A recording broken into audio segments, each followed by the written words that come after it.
Hi, welcome back my dear students, my YouTube channel Christ English classes. My dear students, जैसा कि आप लोगों को मैंने नंबर चैप्टर को कंटिन्यू पढ़ाने का प्रयास कर रहा हूं और हमने आपको 2 वीडियोज़ प्रोवाइड किया, आज 3 वीडियोज़ भी प्रोवाइड किया। आज हम आपको 4 वीडियोज़ के रूप में लेकर चल रहे हैं। आज हम अगले जो क्लास में पढ़ाए थे वहाँ से आगे बढ़ेंगे। अगर हम आपको बता दें कि अगर आप फर्स्ट बार हमारे चैनल पर विजिट कर रहे हैं तो आप चैनल को लाइक कीजिए, सब्सक्राइब कीजिए और बेल आइकन की घंटी को प्रेस कर लीजिए, जिससे कि वीडियो का हर एक नोटिफिकेशन जो भी हम वीडियो हैं जो कि कंपटीशन लेवल में पूछा जाता है तो उसके लिए भी बहुत ज़्यादा हेल्पफुल होगा। हम आपको ईरर भी कंप्लीट कर लेंगे। चलिए, ईरर भी हम आपसे बनवाएंगे क्योंकि ईरर बहुत ज़्यादा पूछा जाता है। चलिए माय डियर स्टूडेंट्स, तो आप किसी अन्य स्टेट का स्टूडेंट हैं और इंग्लिश की तैयारी कर रहे हैं तो उसके लिए भी बहुत ज़्यादा हेल्पफुल होगा, जो कि हर एक क्वेश्चन, हर एक एग्ज़ाम में नाउन से क्वेश्चंस पूछे जाते हैं, उन सारी चीज़ों को देखते हुए चलेंगे। चलिए अब हम आपको लेकर के चलते हैं पॉइंट पे। हमने आपको पढ़ाया था वहाँ से, अब ज़रा सा हम आपको बोल दिए थे कि हम कंपाउंड नाउन पढ़ाएंगे। कंपाउंड नाउन ज़रा सा समझने का प्रयास कीजिएगा। कंपाउंड, कंपाउंड, कंपाउंड का मतलब होता है मिश्रित। अब हम कंपाउंड कहते किसे हैं? कंपाउंड नाउन, जरा समझने का प्रयास कीजिएगा। कंपाउंड नाउन यानी कि वैसा नाउन जो दो या दो से अधिक शब्दों से मिलकर के जो नाउन बनता है। क्या बोल रहे हैं? 2 या 2 से अधिक शब्दों से मिलकर के जो नाउन बनता है उसे हम कंपाउंड नाउन कहते हैं। अगर हम बात करेंगे तो कंपाउंड नाउन आपको हमने क्लियर किया। अब हम आपको दिखाते हैं कि हम फर्स्ट ऑफ ऑल उस कंपाउंड नाउन की बात करेंगे। वैसे कंपाउंड नाउन, वैसे कंपाउंड नाउन के चल रहे हैं रूल पे। फर्स्ट रूल कंपाउंड नाउन संबंधित। चलिए ये देखिए, आपका फर्स्ट रूल है। क्या कह रहा है फर्स्ट रूल? जो जरा सा समझिएगा। कह रहा है वैसे कंपाउंड नाउन जिसका अंत, इसको पकड़िए, फूल से होता हो तो आप प्लुरल बनाने के लिए अंत में एस जोड़ते हैं। वैसे कंपाउंड नाउन जिसका अंत किससे हो? फूल से होता हो, तो उसको प्लुरल बनाने के लिए उसके अंत में क्या जोड़ते हैं? एस जोड़ते हैं। एग्जाम्पल के तौर पे अगर हम बात करेंगे तो हम कहेंगे हैंडफुल, उसके बाद अगर हम कह सकते हैं कप फूल, उसके बाद हम कह सकते हैं स्पून फुल, स्पून फुल, उसके बाद अगर हम कह सकते हैं पॉकेट फुल, पॉकेट फुल। अब जरा सा देखिए, और भी होता है बकेट फुल, आपको हम उधर लिख लेंगे, हो सकता है आपको ना दिखे। चलिए अब जरा सा देखिए किससे अंत किया माय डियर स्टूडेंट्स? तो आप कहेंगे फूल वर्ड से अंत किया। सर किससे अंत कर रहा है? फूल से। तो आप इसे प्लुरल, एक वचन से बहुवचन यानी कि सिंगुलर से प्लुरल बनाने के लिए आप कुछ नहीं, इसके अंत में मात्र एस लगा देंगे। हैंड फुल से कन्वर्ट हो जाएगा हैंड फूल्स में। अगर हम कप फूल की बात करते हैं तो इसमें खाली एस लगा देंगे तो क्या हो जाएगा? कप फूल्स। स्पून फूल अगर हम बात करें तो आप ओनली इसमें स्पून फूल्स कह दीजिएगा। अगर हम बात करें पॉकेट फूल, पॉकेट फूल, तो आप इसके अंत में एस लगा दीजिएगा तो ओनली क्या बन जाएगा? प्लुरल बन जाएगा। चलिए, हैंड फुल मुट्ठी भर, कप फूल भर कप, फूल स्पून फूल भर चम्मच, पॉकेट फूल भर पॉकेट, इसका प्लुरल ए हो गया।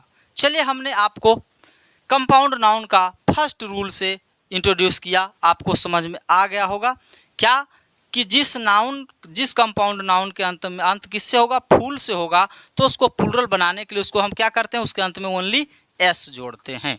चलिए, हमने आपको क्लियर किया। अब हम आगे की ओर बढ़ते हैं। अब हम इसका दूसरा रूल पे चलने का प्रयास करते हैं। आपको मिलाते हैं रूल नंबर सेकेंड। देखिए रूल नंबर सेकेंड से मिलिए, क्या कह रहा है? वैसा कंपाउंड नाउन जो हैफन चिन्ह से विभक्त हो। हैफन चिन्ह बीच में इस प्रकार का जो चिन्ह होता है उससे अलग हो तो महत्वपूर्ण भाग को प्लुरल बनाने से पूरा प्लुरल बन जाता है। अब जरा सा देखने का प्रयास करेंगे कि हैफन चिन्ह से विभक्त होगा। अगर हम बात करेंगे तो हम कह सकते हैं, एग्जाम्पल के तौर पे लेते हैं नोटबुक। नोटबुक हैफन के चिन्ह से विभक्त हुआ। अगर हम बात करेंगे arm chair, arm chair hyphen चिन्ह से विभक्त हुआ। अगर हम बात करेंगे टूथ ब्रश, हैफन चिन्ह से विभक्त हुआ।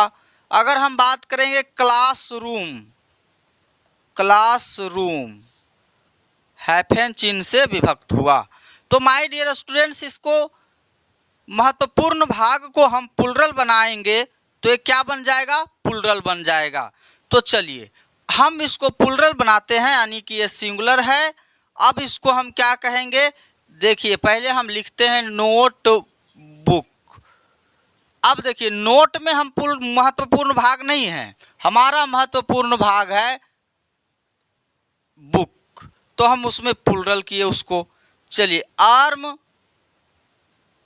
चेयर, आगे देखिए टूथ, टूथ ब्रश, आगे देखिए क्लास रूम। अब जरा समझने का प्रयास कीजिए कि इसको हम कैसे प्लुरल करेंगे। तो आप कहिएगा कि सर महत्वपूर्ण भाग को, यानी कि इसमें महत्वपूर्ण भाग है चेयर, तो चेयर्स का, चेयर का प्लुरल होगा चेयर्स। ब्रश, तो ब्रश का प्लुरल होगा ब्रशेस। अगर हम आगे बात करेंगे क्लासरूम, तो रूम का प्लुरल होगा रूम्स। ये हमारा जो कंपाउंड नाउन था वो किससे विभक्त था? हैफन चिन्ह से।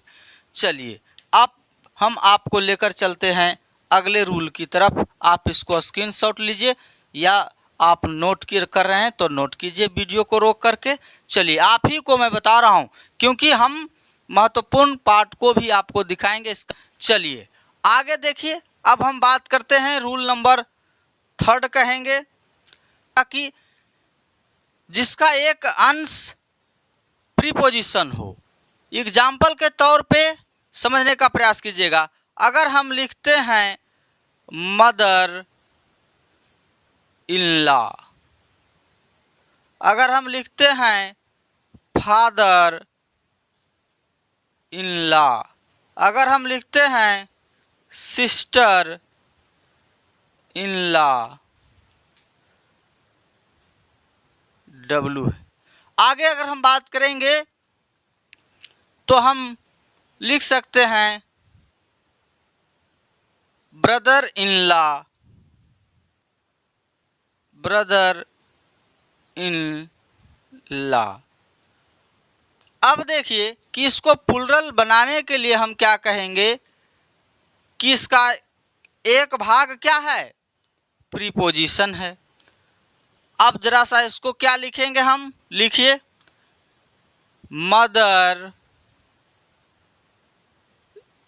इन लॉ, थोड़ा सा प्लुरल बनाते हुए चलेंगे, मदर इन लॉ, लिखिए फादर इन लॉ, लिखिए सिस्टर इन लॉ, लिखिए ब्रदर, ब्रदर इन लॉ। चलिए अब इसका महत्वपूर्ण भाग कौन है? तो बोलेंगे कि मदर है, फादर है, सिस्टर है, ब्रदर है। अब इसमें जब हमने इसको प्लुरल कर लिया तो टोटल भाग क्या हो गया? प्लुरल हो गया। मदर इन लॉ हम सास को कहते हैं, फादर इन लॉ ससुर, सिस्टर इन लॉ भाभी या साली, ब्रदर इन लॉ जीजा या साला। तो देखिए महत्वपूर्ण भाग को हमने क्या किया, प्लूरल बनाया, तो हमारा टोटल नाउन क्या बन गया, प्लूरल बन गया। आगे की ओर जब हम बढ़ते हैं तो अगर हम बात करेंगे कि प्रीपोजिशन का बात चल रहा है तो और भी जरा सा आप देख लीजिएगा, स्टैंडर्ड, तो इसका भी हम प्लूरल क्या कहेंगे, लुक ऑन, लुकर्स। इसका भी हम कहेंगे क्या, बाय स्टैंडर्ड्स। ये हमारा प्लूरल बन गया, यहाँ हमने यस जोड़ा, ये प्लूरल बन गया। चलिए अब आपको समझ में आ गया होगा। अब हम आगे की ओर आपको लेकर के चलते हैं।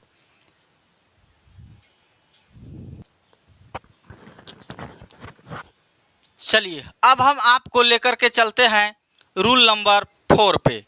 तो मिलिए रूल नंबर 4 से। क्या कह रहा है, वैसा कंपाउंड नाउन जिसका कोई ना कोई अंश मैन या वोमैन हो, तब प्लूरल बनाने के लिए दोनों भागों को प्लूरल बनाते हैं। यानी कि वैसा कंपाउंड नाउन जिसका कोई ना कोई एक अंश, अगर दो शब्दों से मिलकर के कंपाउंड बना है तो उसका एक अंश अगर वोमैन या मैन मिला हुआ है तो हम उसको प्लूरल बनाने के लिए दोनों को हमको प्लूरल करना पड़ता है। जैसे में अगर हम बात करें एग्जाम्पल के तौर पे तो हम कह सकते हैं, आप जानते होंगे मैन सर्वेंट, आप लोग जानते होंगे वोमैन डॉक्टर, आप जानते होंगे शब्द मैन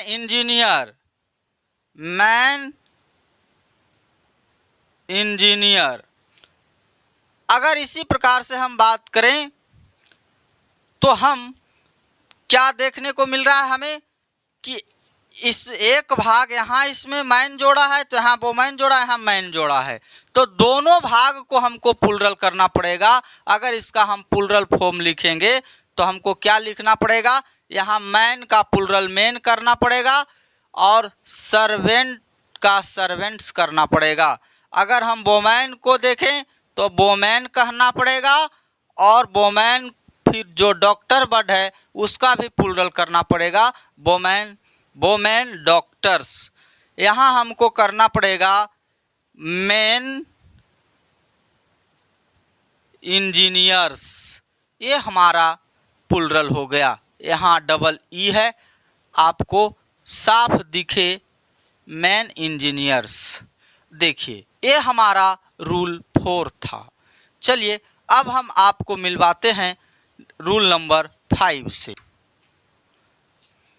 चलिए मिलिए रूल नंबर 4। क्या कह रहा है, वैसा कंपाउंड नाउन जिसका कोई ना कोई अंश मैन या वोमैन हो, लेकिन इसमें बदलाव है, लेकिन वह जिसके लिए प्रयुक्त हो वह स्वयं मैन या वोमैन नहीं हो, तो शेष भाग को प्लूरल बनाते हैं। यानी कि जिसके लिए प्रयोग होगा वह मैन और वोमैन नहीं होगा। एग्जाम्पल के तौर पे अगर हम बात करेंगे तो हम कहेंगे, क्या कहेंगे, मैन ईटर। आगे अगर हम बात करेंगे तो हम कहेंगे वोमैन कॉलेज। क्या कहेंगे, वोमैन कॉलेज। बढ़िया से हम आपको इसको समझाते हैं। आगे अगर हम बात करेंगे तो हम कहेंगे मैन पार्लर। अब जरा समझने का यहाँ प्रयास कीजिएगा। कह रहा है मैन ईटर, अब जरा सा समझिएगा, आदमखोर मान आदमी को खाने वाला, तो क्या वो आदमी होगा? आदमी को खाने वाला आदमी नहीं होगा। तो समझिए कि जिसके लिए प्रयुक्त हुआ वो क्या मैन या वोमैन नहीं है, वो कोई अलग चीज है। क्या है?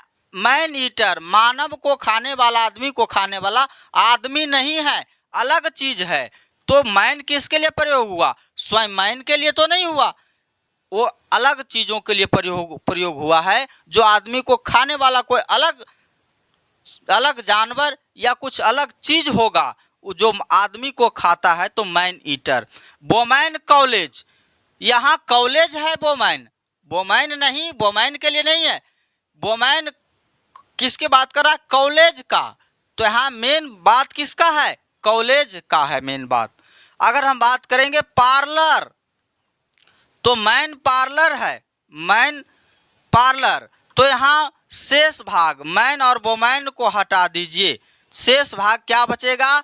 यहाँ हम कह देंगे मैन ईटर्स, आदमखोरों।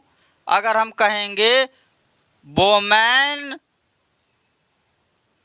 कॉलेजेज, अगर हम बात करेंगे मैन पार्लर्स, यानी कि शेष भाग जो था उसको हमने क्या बनाया?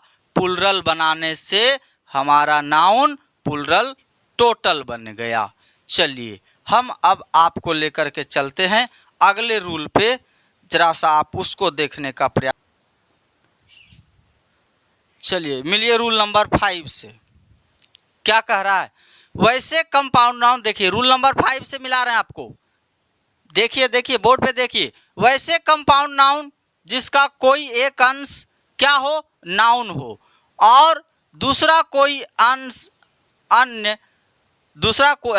कोई अन्य पार्ट्स ऑफ स्पीच हो, तो नाउन का प्लुरल बनाने से पूरा प्लुरल बन जाता है। अगर हम बात करेंगे, जो जरा सा समझने का प्रयास कीजिएगा, अगर हम बात करते हैं एग्जाम्पल के तौर पे, तो हम कहेंगे हेडलाइट, हेडलाइट। अगर हम बात करेंगे न्यू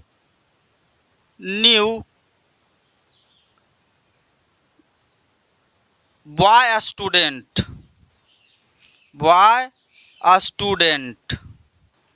अगर हम बात करेंगे गर्ल स्टूडेंट। चलिए अब देखिए, इसको अगर हम बात करेंगे तो हम कह सकते हैं, एक वर्ड और ले सकते हैं, न्यू कमर। रहा है यहाँ हम किसको प्लुरल बनाने का प्रयास करेंगे?